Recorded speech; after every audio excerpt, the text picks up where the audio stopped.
Oke, kita mulai ya. Bismillahirrahmanirrahim. Untuk materi hari ini adalah continuous compounding ya. Kalau kemarin kan discrete compounding ya. Jadi perhitungannya kemarin setahun sekali kan ya. Setahun sekali. Jadi discrete tiap tahun itu. Tiap tahun baru dihitung. Berarti itu discrete compounding, bukan continuous. Kalau continuous compounding penggandaan terus-menerus, periodenya lebih banyak ya, sewaktu-waktu. Kalau komputasinya di komputer berarti setiap saat komputernya menghitung. Ya. Tidak hanya setahun sekali. Oke, continuous compounding itu merupakan analisis ya, di mana perhitungannya memakai laju bunga efektif ya, laju bunga efektif. Biasanya disingkat R ini, laju bunga efektif R. Seperti ini R. Kalau kemarin I ya, I laju bunga compounding juga tapi discrete ya, atau nominal laju bunga nominal ya. Artinya yang terpampang di bank itu biasanya laju bunga nominal. I sama dengan 12% gitu setahun misalnya. Nah, sebetulnya untuk perhitungannya tidak setahun sekali ya perhitungannya. Tetapi perhitungannya setiap bulan. Kadang seminggu sekali tiap minggu, tapi kebanyakan per bulan, ngitungnya bulanan. Jadi bunga efektifnya lebih besar daripada yang tertera atau lebih besar daripada bunga nominal. Yang tertera itu biasanya laju bunga nominal. Sedangkan real kita harus bayar kalau utang ya, itu merupakan laju bunga efektif. Jadi laju bunga efektif itu real yang kita bayar kalau kita utang, sedangkan laju bunga nominal adalah biasanya yang tertera di bank itu adalah laju bunga nominal, misalnya 12%. Kenyataannya kita bayarnya lebih dari 12% karena ya itu tadi perhitungannya tidak hanya setahun sekali tapi tiap bulan dihitung. Ya, jadi bunganya tiap bulan 1%, hitungnya tiap bulan 1%, itu ternyata lebih besar daripada sekali ngitung setahun sekali 12%.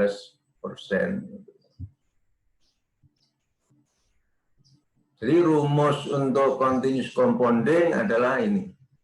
Kalau kemarin untuk yang discrete, yang nominal ya,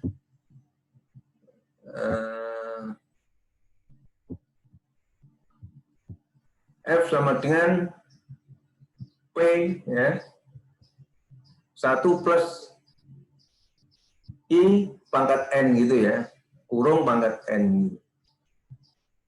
Jadi N-nya tahun pertama, 2, 3. Nah, sedangkan untuk continuous compounding, rumusnya lain.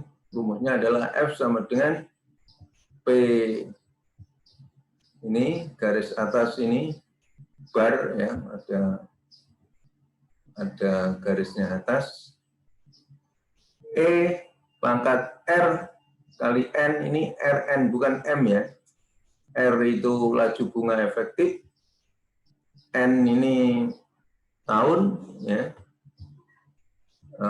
Terus ini E pangkat R min 1. Kalau R-nya 12%, ya R-nya jangan 12 gitu ya, tapi 0,12 gitu ngitungnya. Nanti keliru ngitungnya 12% cuma dihitung E pangkat 12, jangan. Tapi E pangkat 0,12 karena 12% itu 12 per 100. Gitu. Min 1 per R E pangkat R. Nah, kalau menggunakan tabel, notasinya seperti ini. Ya. Tabelnya juga lain. Tabelnya bukan lagi F fungsi P, tapi F fungsi P ada barnya di sini. Ada garis atas. Terus bukan I, tetapi R. Ini N tahun. Jadi notasinya beda. Begitu juga P, rumusnya sama ini. F ini F-nya diketahui, dicari P, ya. E pangkat R kurang begitu jelas ya. Coba lihat di buku kalau kurang jelas. Ini E pangkat R min 1 R E pangkat R kali N ini, ya. Dengan ini notasi untuk menggunakan tabel, ya. Begitu juga seterusnya ini ya. Ini rumus mencari future, mencari present, mencari annuity yang diketahui F future, ini mencari annuity yang diketahui P, ya. Ini mencari F yang diketahui A-nya, ini mencari P yang diketahui A-nya. Yang ini adalah notasi-notasi untuk menggunakan tabel. Kalau ini rumus, ngitung langsung ya. Tapi selama ada tabel, enak menggunakan tabel saja.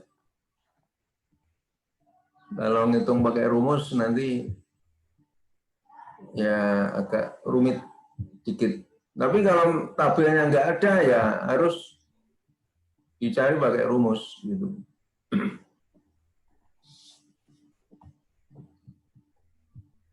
Oke. Contoh, seseorang menabung P ya, sebesar P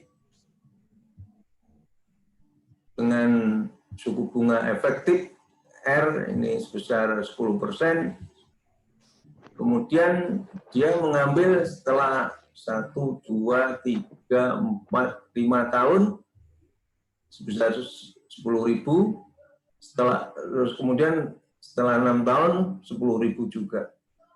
Berapa P?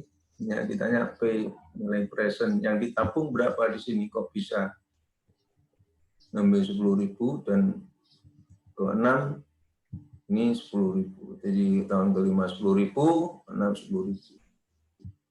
Maka bisa dihitung seperti biasa, ini dipresentkan ya. Dipresentkan, tetapi notasinya agak beda. Ya. Notasinya agak beda, yaitu kalau kemarin P fungsi F, F-nya biasa, tetapi ini ada barnya, garis atas. Kemudian ini R atau apa, bunga, laju bunga efektif. 5, ini tahunnya. Ya. Jadi ini geser ke sini, ditambah ini geser ke sini. Sedangkan tabelnya nyarinya juga beda ya. Jadi faktor bunga untuk bunga efektif dicari di tabelnya dengan faktor bunga efektif 10%. Ya. Ini dicari. Di sana ada banyak tabel, dicari yang ini, bukan bunga kompon ya. Dan ini kompon tapi continuous kompon, bukan discrete. Ini penggandaan kontinu ini ya. Dicari yang 5 tahun ini, yang 6 tahun ya. P fungsi FF ada barnya ini juga. Jadi tabelnya beda. Kalau di tabel nggak ada ya harus dicari mulai rumus. Ini contohnya ya, contoh. Oke, untuk tugas selanjutnya coba Anda hitung ya. Jika kita menabung di awal tahun pertama sebesar 1 juta rupiah, hitung berapa nilai future setelah 5 tahun. Ini gampang sekali. Ya. Jadi kita nabung awal tahun pertama 1 juta, setelah 5 tahun berapa? Ya, tapi ada 3 model hitungan. Yang pertama, hitung dengan menggunakan bunga nominal I 12% per tahun dengan jangka waktu periode 5 tahun. Jadi setelah 5 tahun berapa? Yang nomor 1. Yang nomor 2, dihitung per bulan ya. Dihitung per bulan. Dan tiap bulan karena 1 tahun 12% berarti per bulannya 1% ya. Karena 5 tahun berarti 12 kali 5 berarti 60. 60 periodenya 60. Tapi bunganya 1%. Coba nanti hasilnya gimana ya. Kemudian selanjutnya hitung dengan bunga efektif 12%. Ya. Kalau yang nomor 3 menggunakan continuous compound ya selama 5 tahun. Jadi selisihnya berapa nanti coba dilihat mana yang mendekati ini ya. Yang mendekati continuous compound. Continuous compound itu yang menggunakan bunga efektif itu yang real kita bayar sesungguhnya. Tapi yang tertera di bank biasanya ya 12%. Ya. Jadi beberapa perhitungan ini supaya Anda tahu berapa selisihnya. Ya. Di mana yang dekat dengan ini, ya ini yang periodenya banyak ini, ngitungnya per bulan ini kan lebih dekat dengan real yang kita bayar ya. Nah, ini hanya untuk membuktikan saja, tugasnya tidak terlalu susah, cuman untuk membuktikan saja biar Anda lebih biar Anda tahu saja. Ya, untuk tugas 6 tidak sederhana, hanya membuktikan saja. Ya. Dan jangan lupa untuk semuanya ya, semua tugas analisis ekonomi itu yang pertama yang harus dilakukan adalah menggambar cash flow-nya.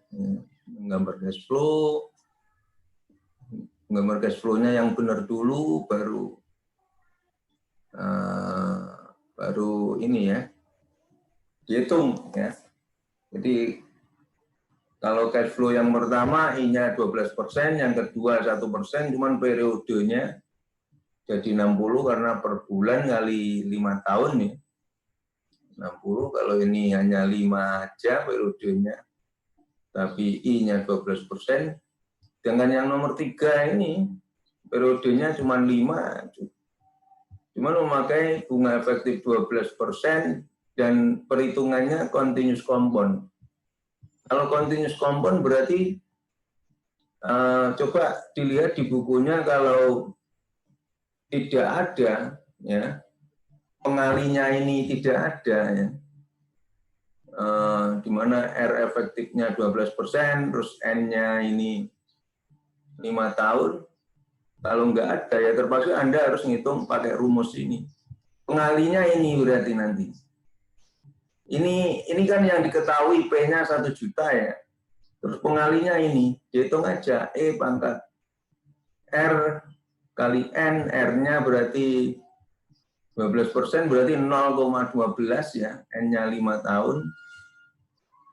E itu bilangan eksponensial 2, berapa ya, lupa saya, 718 kalau tidak salah. Dilihat aja di kalkulator, itu kan ada E ya, E pangkat sekian, itu langsung bisa itu. Jadi ngitungnya gitu, untuk R 12% jangan nanti keliru, ngitungnya cuman E pangkat 12. Ya, salah. Kalau 12% berarti 12/100 atau 0,12. Jadi kelihatannya tadi malam saya lihat tabelnya kok kayaknya nggak ada, berarti harus ngitung ini. Yang ngitung sendiri. Oke, saya rasa itu ya untuk materi continuous compounding ini atau penggandaan terus-menerus. Jadi ini berlaku biasanya untuk pinjaman di bank ya. Itu walaupun yang tertera itu bunga nominal ya, bunga nominal itu ya itu yang tertera biasanya tahunan, misalkan bunganya 12%, itu berarti setahun 12%. Tapi kenyataannya ngitungnya ya seperti ini, continuous compounding. Jadi kenyataannya bunganya tidak 12%, pasti lebih. Itu ya biasanya di bank. Tapi untuk apa namanya, untuk utang di Bank Dunia ya, Bank Dunia untuk pembangunan nasional misalkan ya, itu biasanya bukan continuous compounding karena nilainya besar-besar ya. Ngitungnya pakai discrete itu tadi, tahunan itu tadi, karena jangka panjang ya, misalkan 25 tahun, ada yang 50 tahun. Jadi utang jangka panjang ya. Kalau utang di bank kan jangka pendek aja 5 tahun, paling banter 10 tahun. Ya. Oke, saya rasa itu dulu ya yang bisa saya sampaikan untuk materi ini, dan silakan dikerjakan tugasnya. Mungkin dari sini ada yang ditanyakan.